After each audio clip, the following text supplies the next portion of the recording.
فرحنا واحتفلنا بفوز الاهلي، نركز بقى على المواجهه الاقوى، فلومينينزي في نص النهائي. في البدايه خلينا نقول شويه معلومات عن فريق فلومينينزي البرازيلي. الفريق اتاسس سنه 1902، يعني واحد من اقدم الفرق البرازيليه والفرق اللي موجوده في قاره امريكا الجنوبيه عموما.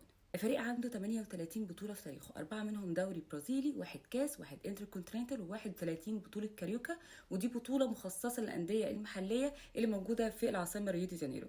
وأخيرا اللقب اللي وصله لكأس العالم للأندية كوبا ليبرتادوريس بعد فوزه على بوكا جونيورز 2-1. الفريق ده المواجهة معاه مش هتكون سهلة، الفريق قوي جدا وفي كمية من النجوم الكبيرة. أي نعم معدل الأعمار بتاعت اللعيبة فيه كبيرة في السن، يعني في لعيبة عندها 34 و35 وفوق ال40، ولكن برضو اللعيبه اللي موجوده رغم كبر سنها الا انها مخضرمه، لعيبه قويه، فما ينفعش ان احنا نستهين بالفريق ده خالص. ابرز لعيبه فلومينينزي: مارسيلو لاعب ريال مدريد السابق، كينو لاعب بيراميدز السابق، فليبي ميلو